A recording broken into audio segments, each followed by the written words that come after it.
सोने चांदी में लगातार उथल पुथल जारी है। एमसीएक्स पर गोल्ड की कीमत 1,50,364 रुपए के करीब पहुंच गई है। आज सोने में 1,100 रुपए की बढ़त देखने को मिली है। वहीं चांदी की कीमतों की अगर बात करें तो चांदी 8% की गिरावट के साथ 2,40,000 के करीब पहुंच गई है। चांदी में आज करीब 10% से ज्यादा की गिरावट देखने को मिली है। तो ये उठापटक का दौर जारी है। लोग थोड़े से कंफ्यूज्ड हैं कि क्या करें, निवेश की रणनीति क्या हो, सोने और चांदी में क्या कुछ आगे की ट्रैजेक्टरीज दिख रही हैं। और इन तमाम सवालों पर स्थिति साफ करने के लिए मेरे साथ जुड़ रहे हैं खास मेहमान अजय केडिया जी, एमडी केडिया कमोडिटीज के। केडिया सर, बहुत बहुत स्वागत है। सर, थोड़ा सा राह आगे प्रशस्त करें, समझ में आ नहीं रहा है निवेशकों को करे क्या। बहुत तेजी से चंचल चांदी ने चंचलता के तमाम रिकॉर्ड तोड़ दिए हैं। सर, पहले चांदी से ही शुरुआत करते हैं, क्या स्थिति लग रही है सर? नमस्कार दीपक जी। बिल्कुल 2026 एक इम्पॉर्टेंट साल रहेगा बुलियंस में, क्योंकि हमने जनवरी मंथ में एक ही मंथ में चांदी में 70% की तेजी देखी थी। कारण तो हम जानते ही हैं, जियोपॉलिटिकल, सेंट्रल बैंक की बाइंग, ये सब गोल्ड को भी सपोर्ट कर रही है और चांदी को। बट चांदी एक इंडस्ट्रियल मेटल भी है। पिछले साल जनवरी में डोनाल्ड ट्रंप जिस ढंग से क्रिटिकल मेटल की लिस्ट में चांदी को ऐड करते और दिसंबर आते आते चाइना एक्सपोर्ट्स के ऊपर एक कर्टल करता है, उसके बाद से हमें एक बड़ी तेजी देखती है। और सबसे बड़ी चीज है, अब ये कमोडिटी का फाइनेंशियलाइजेशन हो गया। इसका मतलब है कि जो इक्विटी का पैसा था या फाइनेंशियल पैसा था, वो भी अब चांदी के पीछे आ गया, क्योंकि डेफिसिट चल रही थी। अब मुझे लगता है कि जिस ढंग से हमने $70 का लेवल जनवरी में दिसंबर में ब्रीच होते हुए देखा, और वहां से हमने $121 का जंप देखा, जो डोमेस्टिक मार्केट में लगभग 4,20,000 का है। यहां से मुझे लगता है एक प्रॉफिट बुकिंग है, क्योंकि एक्सचेंजेस के ऊपर मार्जिन सीवियरली हाई है। चांदी में लगभग 64% के आसपास का मार्जिन है। तो एक चीज तो है, जो ट्रेडर या स्पेकुलेटिव मनी था वो अब मार्केट से थोड़े टाइम के लिए दूर रहेगा, जब तक ये मार्जिन है। साथ में हम देख रहे हैं यूएस ईरान का एक डी एस्केलेशन चल रहा है, यूएस इंडिया ट्रेड टेंशन कम हो रहा है। डोनाल्ड ट्रंप अप्रैल में चाइना जाने वाले हैं, तो वहां पे भी उम्मीद है कि ये सब डी एस्केलेशन पॉइंट्स पे आने लग गए हैं। तो एक उसी के तौर पे हमने एक प्रॉफिट बुकिंग देखी है, जो आज इंटरनेशनल में $75, जो लगभग 15% की गिरावट तो आज में ही आई है। और डोमेस्टिक मार्केट में इस वक्त 10% की गिरावट के साथ करीबन 2,40,000 पे। मुझे लगता है दीपक जी, चांदी थोड़ी और सस्ती होते हुए दिखाई देगी, जो पिछले 3 साल से जबरदस्त तेजी में थी। तो आई थिंक थोड़ा वेट कीजिए, और सस्ती मिलती है फिर लेके चलिए, क्योंकि हर एक असेट क्लास की एक साइकिल होती है। तो 3 साल से तेजी के बाद एक साल में हमने 330% की तेजी देखी थी। तो अभी तो अब चांदी थोड़ी सस्ता होना स्टार्ट हुई है, मुझे लगता है थोड़ी और गिरावट रहनी चाहिए। बट सर, मूव क्या कर रहा है अब?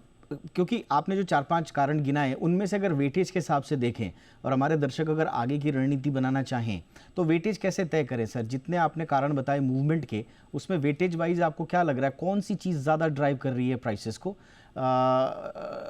US rates, dollar, Fed expectations, risk settlement, geopolitical risk जो आपने बताया, risk on versus risk off जो आपने कहा, अब सेटल भी हो रही हैं चीज़ें, China demand, global physical demand, speculative positions, कौन सी चीज़ ऐसी है सर जो ज़्यादा ड्राइव कर रही है चीज़ों को, ताकि हमारे दर्शकों के लिए थोड़ा सा आगे की राह आसान हो पाए?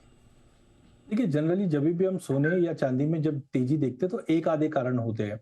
जैसे कोई फाइनेंशियल क्राइसिस हो गया तो सोने में तेजी आ गई, कोई युद्ध हो गया तो सोने में तेजी आ गई, या चांदी उसको फॉलो अप कर लेती है। बट कोविड के बाद ये ऐसा साल रहा है, पिछले 3 सालों में हमने मल्टीपल कारण देखे हैं। सबसे पहला है स्ट्रक्चरल डेफिसिट। पिछले 5 साल से हम देख रहे हैं कि जो सिल्वर इंस्टीट्यूट की रिपोर्ट के अनुसार 1,1100 मिलियन आउंस के आसपास की टोटल सप्लाई है। अब इसके अगेंस्ट अगर हम देखते हैं, तो डिमांड तो आज से 10 साल पहले क्लीन एनर्जी पे यहाँ पे कहीं पे भी कुछ नहीं थी। बट अब आप देखिए, कोविड के बाद clean energy, EV, solar panel, सभी जगह पे चांदी का उपयोग बढ़ने लग गया। तो वो डिमांड पहली प्रायोरिटी है, क्योंकि जब डिमांड रहेगी तो ही मार्केट में तेजी दिखेगी। अब डिमांड और सप्लाई के बीच में मिसमैच था। इस मिसमैच को पकड़ा इन्वेस्टर्स ने, और इन्वेस्टर ने भरपूर पैसा इसमें डाला, और उसी के चलते हमने लास्ट एक साल में तो 330% की तेजी देखी।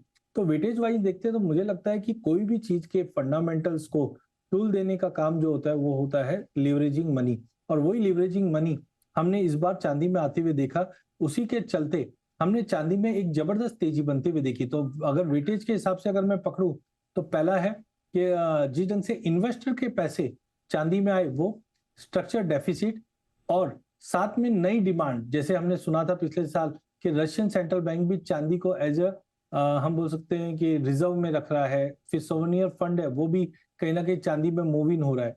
तो ये 3 तरीके से। बाकी फेड देखिए, इंटरेस्ट रेट में अभी जो पॉज की न्यूज आई उसके बाद हमने देखा सोने और चांदी में गिरावट भी आ गई, बट आगे रेट कट्स तो कंटिन्यू रहने वाले हैं। तो आई थिंक सबसे इंपॉर्टेंट है जो इन्वेस्टर डिमांड जो थी वही सबसे बड़ा एक फैक्टर रहा है जो तेजी भी दिखाई और अब लिक्विडेशन भी दिखा रहा है। ऑल राइट सर, बहुत संक्षेप में जाते जाते आपसे जानना चाहूँगा, इस वक्त निवेशक क्या करें? सोने चांदी दोनों की मैं बात कर रहा हूँ।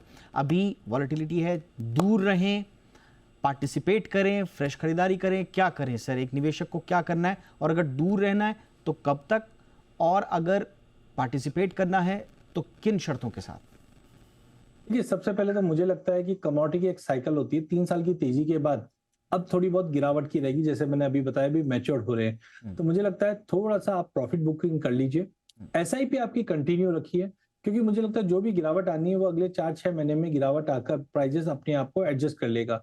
अगर मैं लेवल्स की अगर बात करूं, इस तरह गोल्ड डोमेस्टिक मार्केट में 1.5 लाख के करीब है, गिरावट है, बट 1,20,000 1,25,000 मुझे लगता है एक बेस क्रिएट करता हुआ दिखाई देगा अगले 2 से 3 महीने में। वहां पे आपको एड ऑन करना स्टार्ट करना है फंडामेंटल्स को देखते हुए, बट एसआईपी के द्वारा।